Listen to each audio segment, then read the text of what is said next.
Welcome back, everyone. It's Kirak here.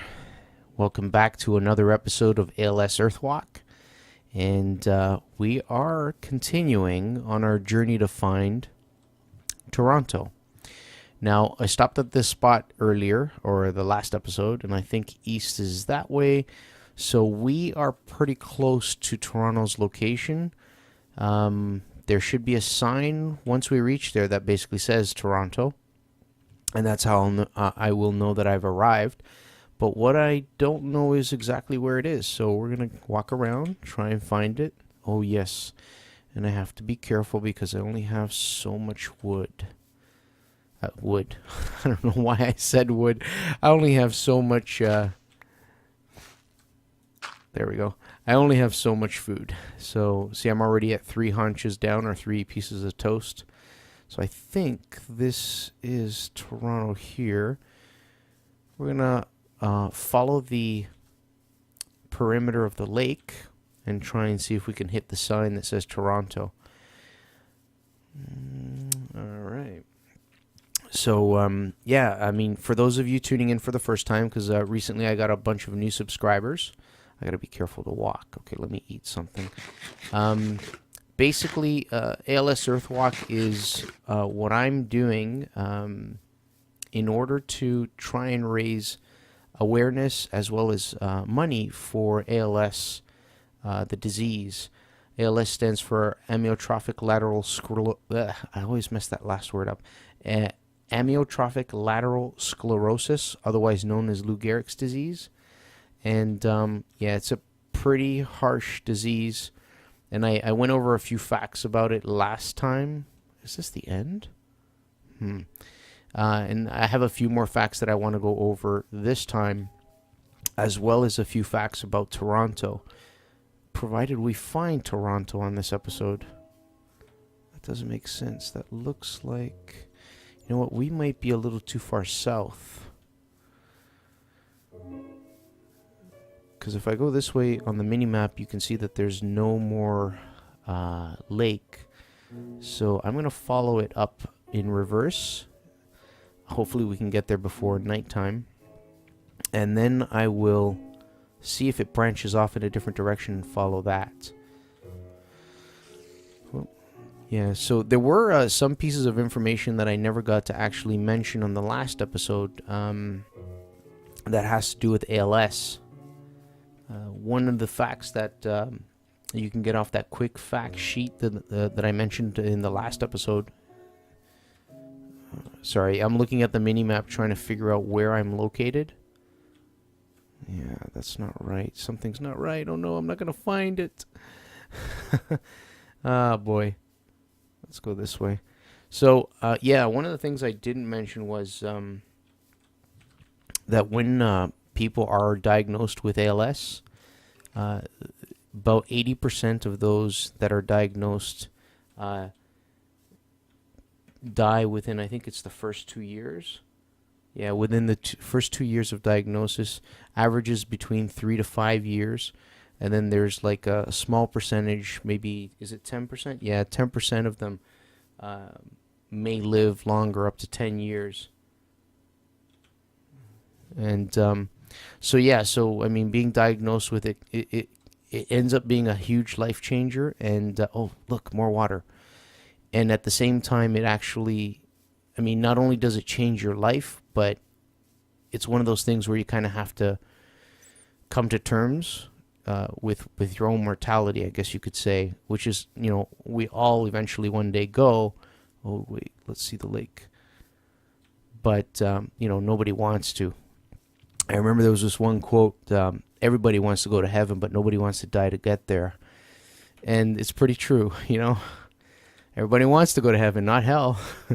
But unfortunately, the only way there is, you know, a non-return ticket, I guess you could say. Okay, good. I'm still pretty fed up. Like, I'm well fed right now. So let's see here. Is this Toronto? Okay. It's got to be along this edge. Which way is east? East is this way. So I'm probably on the south side of it. Am I? Not sure. So we're gonna keep going. We're gonna follow the perimeter, and by following the perimeter, we should hit the right place. Hopefully. That's the one thing that worried me about this idea. I mean, I have a map that's a replica of planet Earth. Oh, yeah. In case you're tuning in for the first time, this is a map that's the replica of planet Earth. I might have already been here. Oh, boy. And I think I'm making circles. Yes, I am. Oh, boy. All right, let's go this way for a sec. Because east is this way. So Toronto's east of Vancouver. Let's go in this direction for a little bit and see where we end up. Yeah, so for those of you tuning in, this is a replica map of planet Earth, but it is about 1 to the 1500 scale, so it's a lot smaller. So the goal or the objective is to basically go to different cities on planet Earth, and those cities are called out by the viewers. And believe me, I've already gotten quite a bit of feedback, and I have a list going of where to go next and what to do. So keep calling out where you guys want me to go. I will go to those places, but it just might take, a little while before I get to the destination you're suggesting. Okay, that's east. Oh, it's getting dark, so now I'm gonna have to start being careful. Okay, so this looks better in my opinion. Yeah. I'm going to go this way. I'll bet it's this way. Yeah, so, yep, there's the sign right there. Bingo.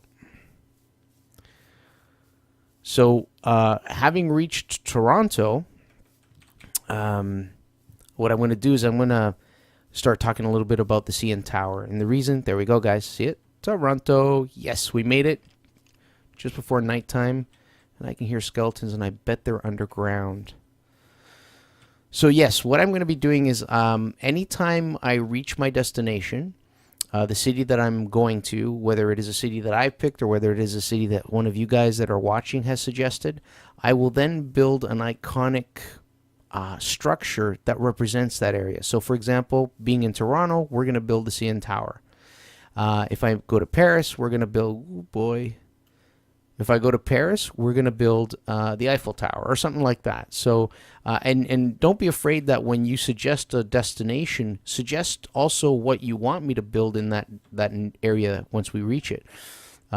Like, for example, Pug suggested going to Buffalo, I believe it was, and to make a huge buffalo wing. So I got to practice making a huge buffalo wing, but eventually when I get there, I'll put that together. So I'm going to start collecting resources that I'll need to build the CN Tower. Now, obviously, I'm not going to build a CN Tower that is full size, but I'm going to have something that'll be pretty decent and I feel like that was right behind me, and represent, Toronto and our achievement in reaching Toronto. And then at the end of the episode, what I'll do is I will let everyone know my next destination based on one of the ones that were suggested in previous comments. And then we will end the episode, and on the episode following, we will start journeying to that new destination. So I will be back. I'm going to start collecting resources and show you my progress in it'll be a little while for me, but a few seconds for you. So see you in a bit.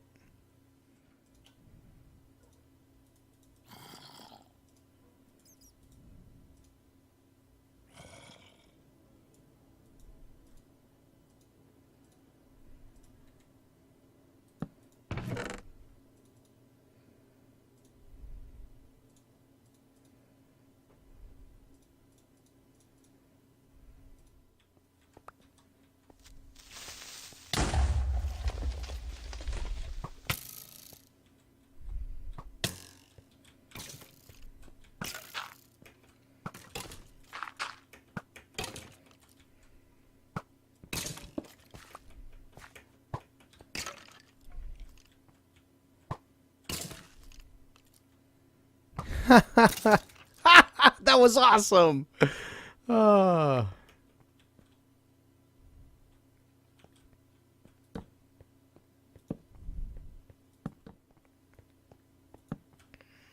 Nice. Nice. Good stuff. Good stuff.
Okay, guys, I want to give you a quick little update. Oh, nice.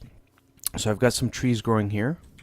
Built a little mud shack just to have a bed and cook some stuff. Put that in there. I found diamonds.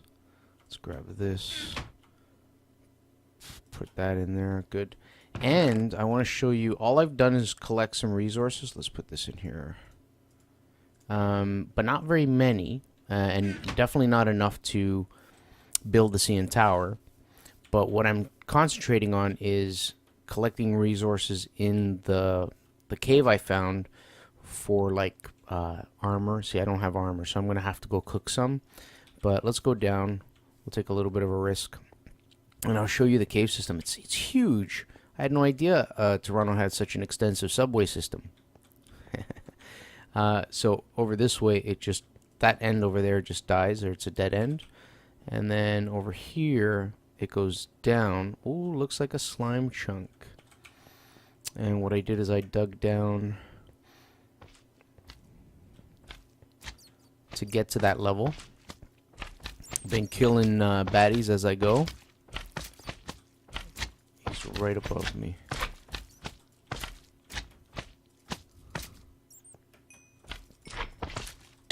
Ouch.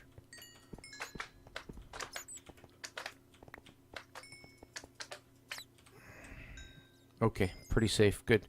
Look how far this thing goes. Oh, this guy's gonna come after me. There's lava down there. Come on. There's another area all the way down there, and another area all the way over there, and I think that looks like a ravine, but I'm not sure. No armor. I gotta make a new set of armor. I'll take that. So I just wanted to show you.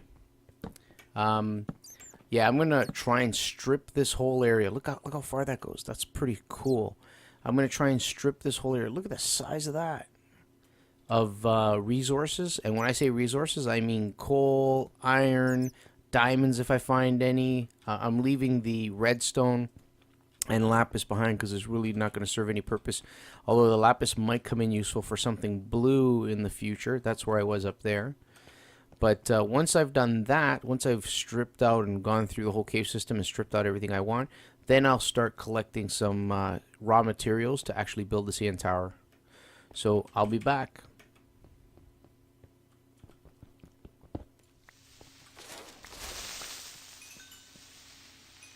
Okay guys, quick little update.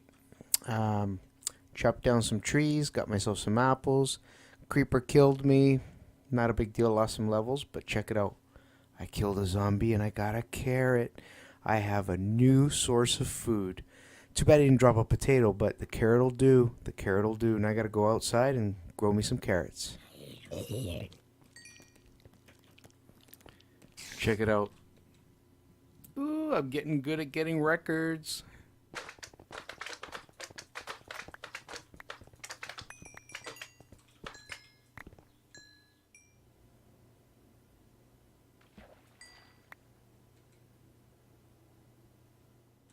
Alright, welcome back guys. So, I've marked off a circular section which will be the base of the CN Tower. And after many hours of going down into that area and stripping the mines that are underground of precious materials and getting enough materials as well as coal to build the CN Tower. Here's all the gear I have. So these are the main building blocks, and basically I took a bunch of cobblestone and cooked it. I grabbed some lapis, which I'm going to incorporate into the structure, as well as redstone and white wool. You'll notice that I've been growing a lot of food, so I have food for my trip away, plus the bread from the last time. Lots of iron, and you can see right now I have nothing on in terms of armor except for this chain leggings, which I got from a zombie killing. So yeah, we're going to begin building. I'm going to grab all the materials that are in that chest over there. We're going to come back over here, and I will start building the CN Tower. Upon finishing the tower, we will end the episode, and then on the next episode, I'll let you guys know where we're headed next, and we will start that new journey. So, see you guys in a few minutes. The CN Tower is a 1,815.4 feet concrete communication and observation tower built in downtown Toronto, Canada.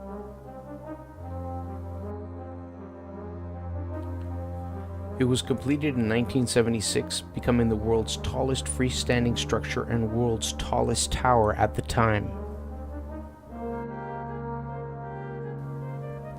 It held both records for 34 years until the completion of the Burj Khalifa and Canton Tower in 2010. Its name, CN, originally referred to Canadian National, the railway company that built the tower.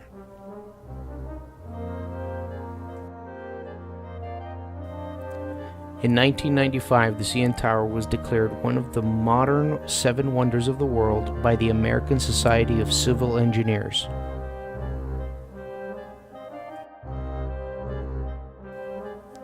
Construction on the CN Tower began on February 6, 1973.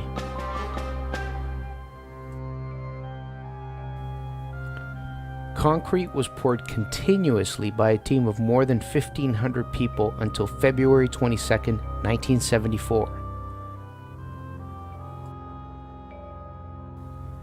The CN Tower was topped off on April 2, 1975, after 26 months of construction.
Welcome back, guys.